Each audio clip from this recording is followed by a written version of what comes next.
All right, Michael Thompson here. I guess I'm getting a little used to saying that. Part 3, let's talk about it. This is so incredibly exciting. I can't believe the things that I'm learning, even because I've known the general ideas of what I'm sharing with you for a long time, but I'm finding details and new stories and new parts of it that are just so exciting, especially now. In the first video, we talked about the why. What inspired the Irish to rise against the British in 1916? Why did they do it? Why was it so important to them? And why does it make a difference to us today in some senses? Then in part 2, we talked about the what. What was the rising actually like? What were the events that happened? The things that inspired the Irish? The concepts that they fought for? That kind of thing. Now we're going to talk more in part 3 about the aftermath. What happened after that, and how does it affect us today? So part 1 was why, part 2 was what, part 3 is what difference does it make? Those are 3 vital questions that we can ask about virtually any event or anything that happens in our lives, and I'm trying to answer those, and I hope it's of value to you. I gotta tell you, I do thank people, a lot of friends, people who have given me input, given me ideas, suggested things. I can't begin to tell you how valuable that has been in this process of bringing this information to you, and I'm very grateful to those people. Well, let's talk about the aftermath. After the Rising, after Easter week, popular sentiment in Ireland began turning more and more towards independence for Ireland. Before that, as I said, they were talking about home rule would be a good idea. The Catholic emancipation was considered a great step forward, and it really was. They were talking about being a part of the Commonwealth, being a part of Great Britain, and that would have been a step forward at least for Ireland. But a lot of people said that's not enough. That we're not satisfied with that anymore. We want a full independent Ireland. In fact, Michael Collins, one of the heroes of the Rising, I'll tell you more about him in a bit. He said this: popular feeling went entirely in favor of the insurgents. It was thus possible for reorganization to begin at an early date. Large and ever increasing numbers gave their adherence to the cause that was espoused in Easter week, and more Irish eyes turned from the futility of representation in the British Parliament at Westminster and of agitation there to the utility of organization at home and reliance on their own effort at home. In other words, we begin to see the possibility of an independent Ireland rather than just home rule or just representation in the British Parliament.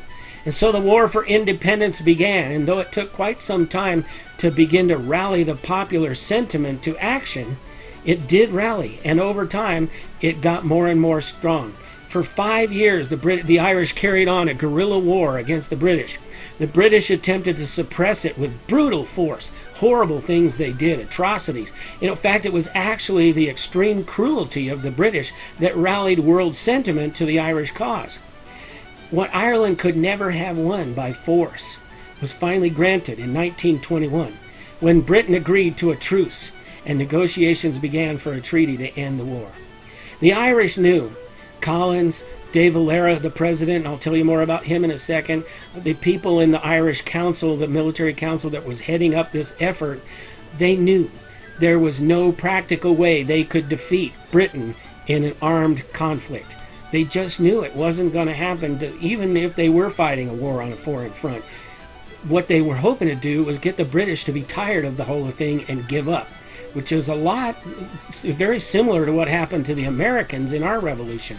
Who knows but what the British could have fought us off, and if they'd have wanted to invest that. A lot of times an insurgent effort is basically just trying to tire out their oppressors, and that was the idea that the Irish had, and world opinion helped in that, because the British used such oppressive, cruel tactics to try to put down the Irish rebellion. World opinion started to say, hey, you guys are just horrible doing this. How can you support this kind of... And sentiment even within England began to be that way, and it began to get that way in Parliament. The English Parliament started to say, wait a minute, this isn't right. How can, especially because now we look bad to the world, and that meant more to them than the idea that the Irish were going to beat them in an armed conflict. So negotiations begin for a treaty to begin to end the war.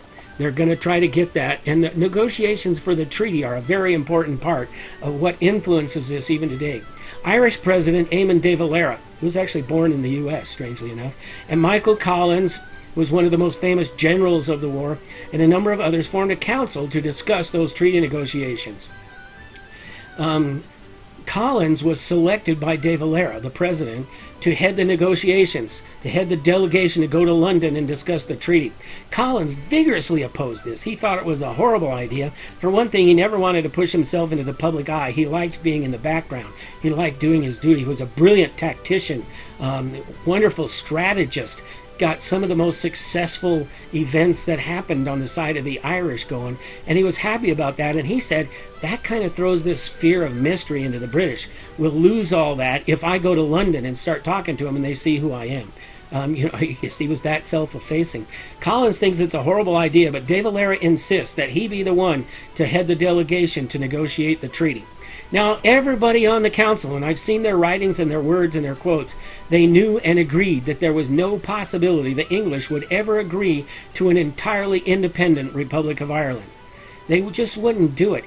There was going to have to be some connection with Great Britain as part of the treaty.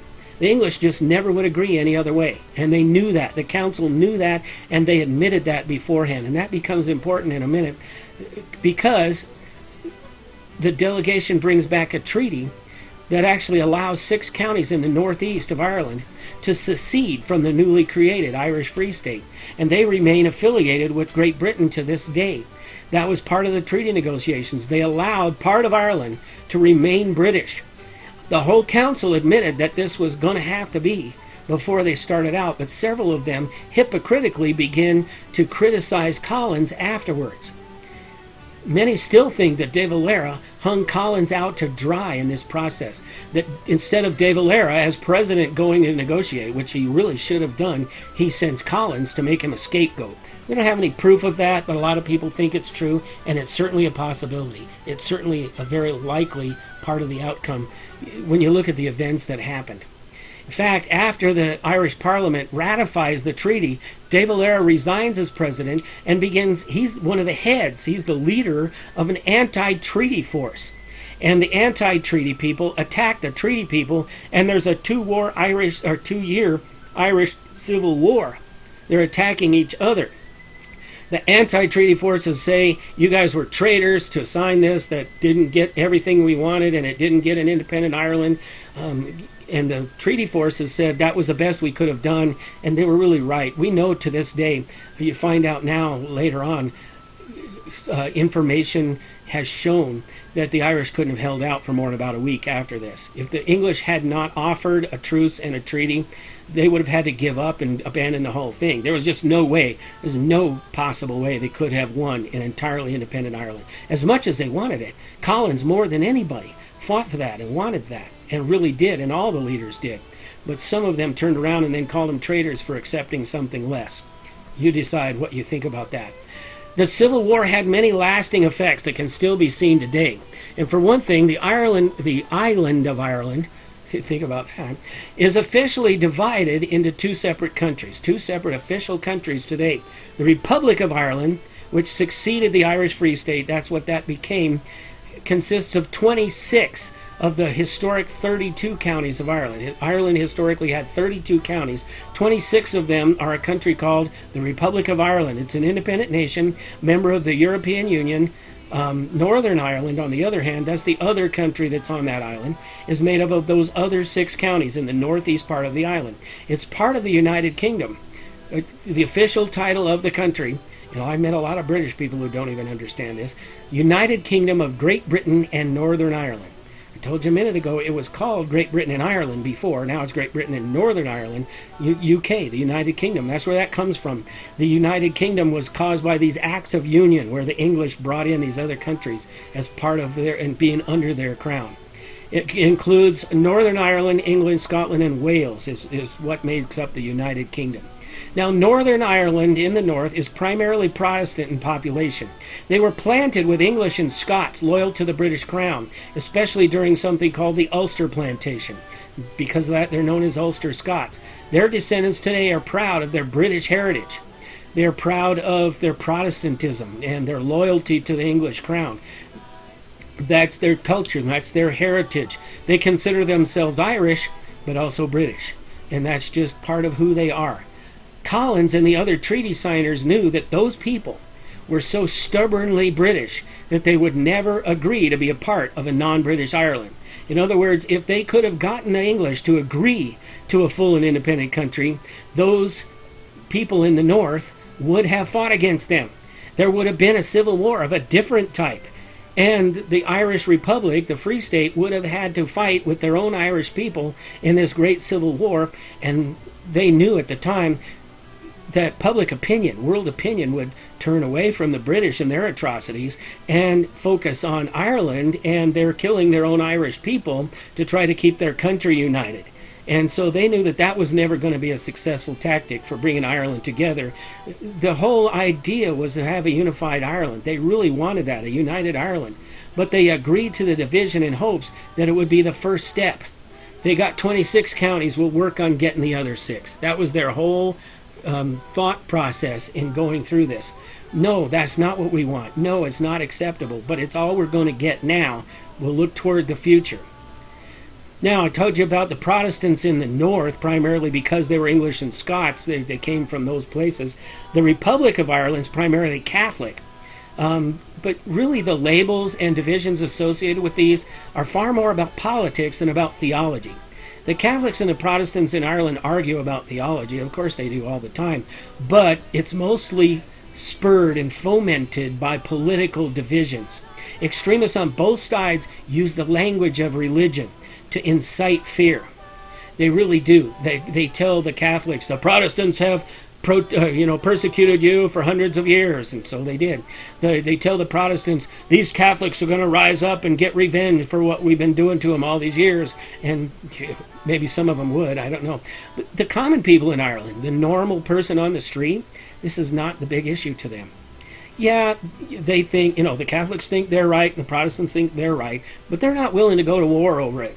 They really aren't. That's not how it works with most of the people. It's these extremist groups that push that.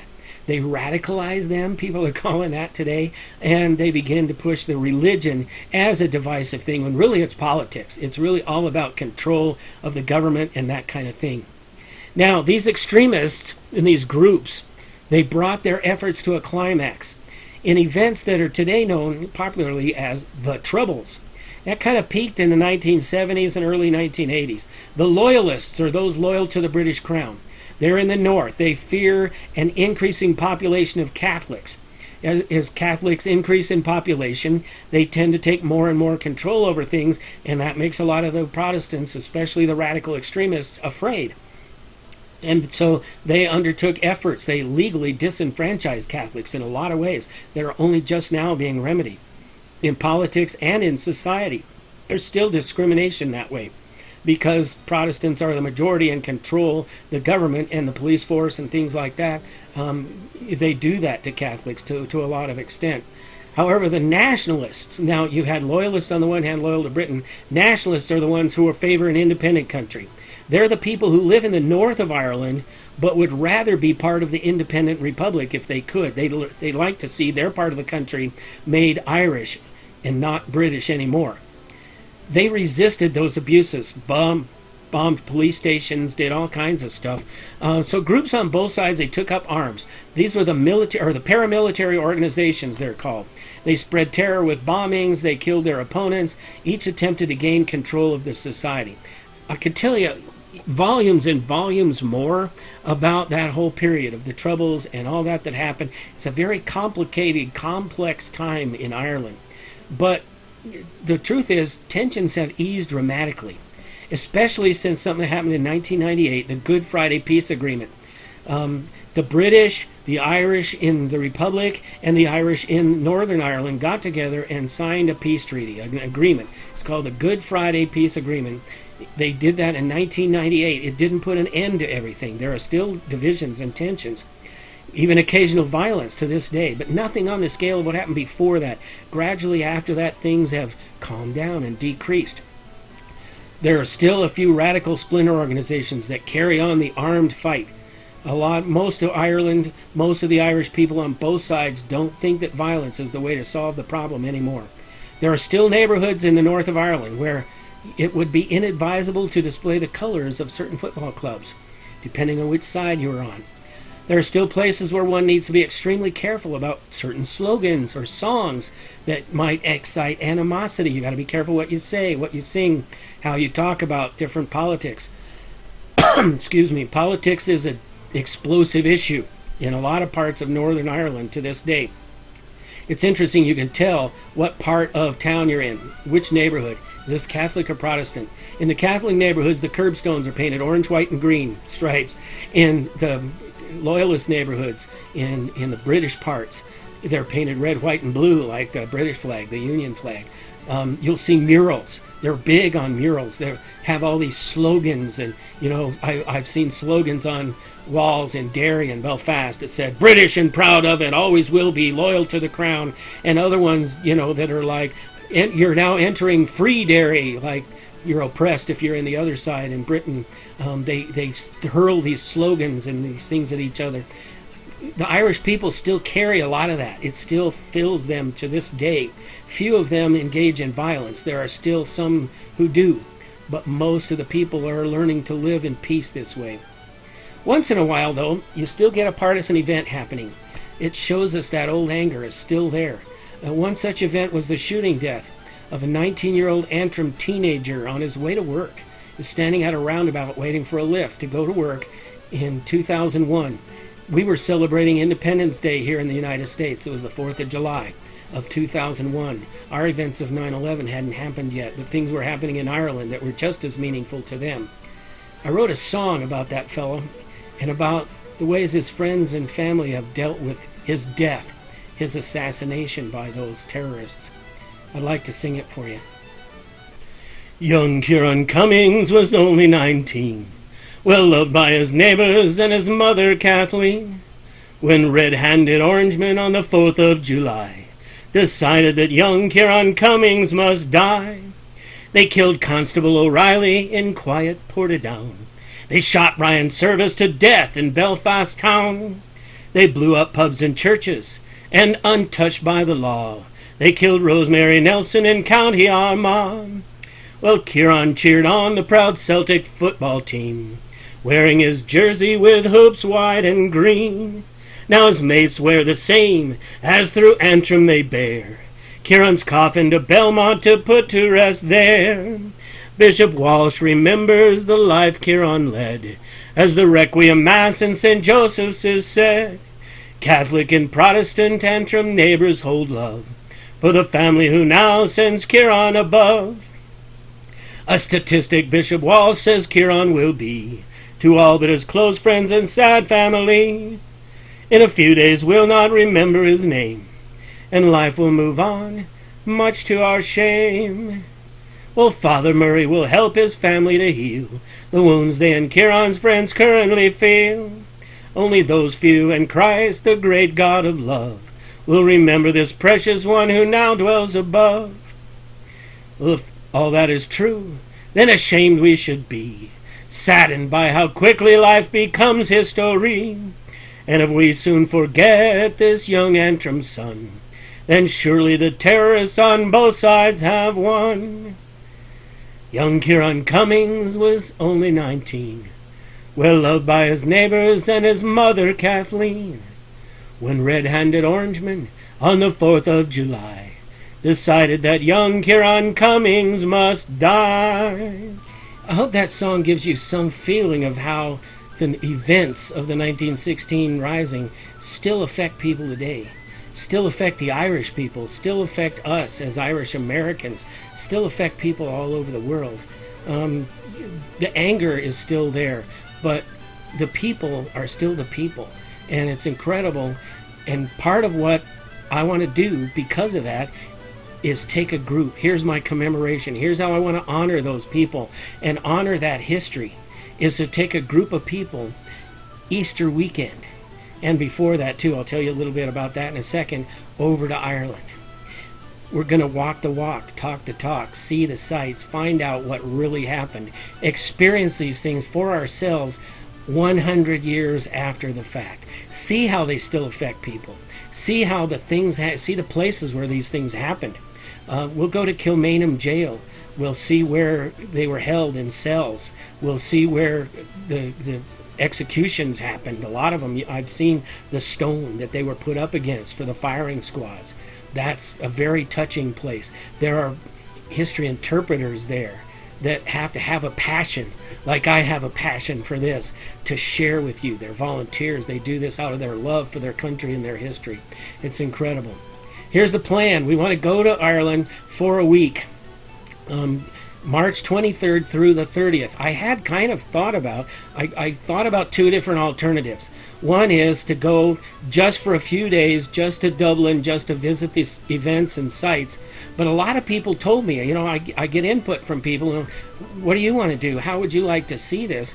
A lot of people said, if I'm going all the way to Ireland, I would really rather have fuller experience and, you know, spend a few days, do some other kind of thing. This is especially true because a lot of my friends are Irish traditional music people. And I've got something special planned for you guys that I'll tell you about in just a minute. So I expanded a little bit. We're going to be more than just Dublin, more than just the 16 events sites, that are 1916, not that there are a number that many of them. But we're going to do all kinds of cool stuff. We land in Dublin day one, March 23rd. We'll be picked up from the airport. We'll be driven to Galway. Galway is on the west coast of Ireland. It's the other side of the country. The nice thing about Ireland is that everything is within driving distance. It can take longer than you'd expect because of the terrain, but that's not as much of a problem on this particular trip. In fact, we'll have time on the way to Galway to stop at the Kilbeggan Distillery. 1757, these guys began distilling whiskey at this place. We will learn about the history of that and what it means to a community in Ireland. And, of course, have to taste a little drop for educational purposes. Then we'll spend that first night in Galway.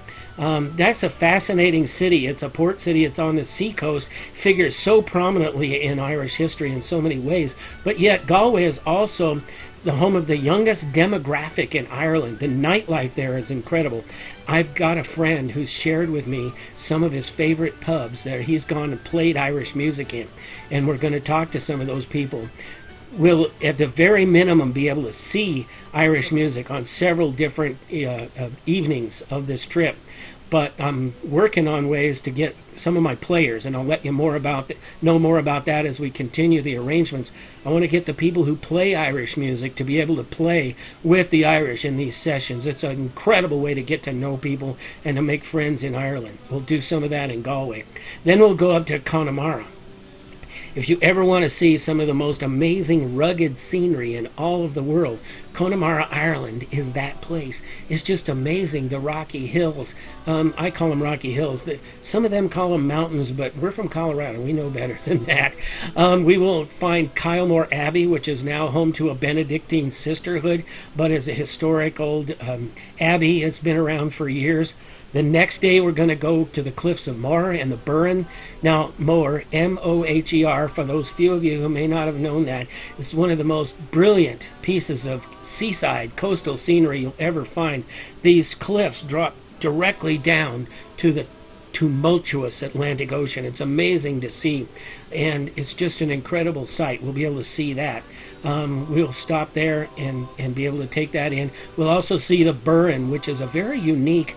In Colorado, we have something called the alpine tundra, which is found in so very few places. The Burren is not directly analogous to that, but it's Ireland's version of that kind of a thing. It's really a unique topography that you'll be loved to see. We'll go to Athenry. You ever heard that song about the famine? Part of that happened in Athenry, where a fellow stole a loaf of bread and was sent away for 7 years transportation because of stealing a loaf of bread to keep his family alive during An Gortamor, the Great Hunger. We'll see Liberty Hall, which figured so prominently in the 16 Rebellion. We're back in Dublin now. We'll transfer back over there. That's where they printed up the copies of the proclamation that were distributed all over Dublin. We'll be able to see those. We'll go to St. Stephen's Green. St. Stephen is one of the favorite patron saints of Ireland, a great martyr for the cause and that kind of thing. There's a green that figures prominently in a lot of Irish events. Trinity College, we'll get to see the Book of Kells. So many of the things that are hosted there. It's just an amazing, incredible educational institution, world-renowned. It really is. Dublin Castle, which is where Sitrick held off the invaders in the Battle of Clontarf, not forever, but for a while at least, in the battles of 1014 AD, which was 1,000 years ago. It'll be 1,002 by the time we get there. We'll see the Kilmainham jail, as I mentioned, where a lot of these things happen. I don't know if you'll be able to find Joseph Mary Plunkett's blood on the wall of the cell. You'll have to see if you can see it or not to this day. We'll see the Witness History Museum, which is in the General Post Office, GPO. It's an interactive, immersive thing that will tell us all about these events. 16 Moore Street, the National Garden of Remembrance, which is, a garden where so many different events are commemorated. Glasnevin Cemetery, where a lot of those leaders of the rebellion were buried. You'll be able to kind of see like that.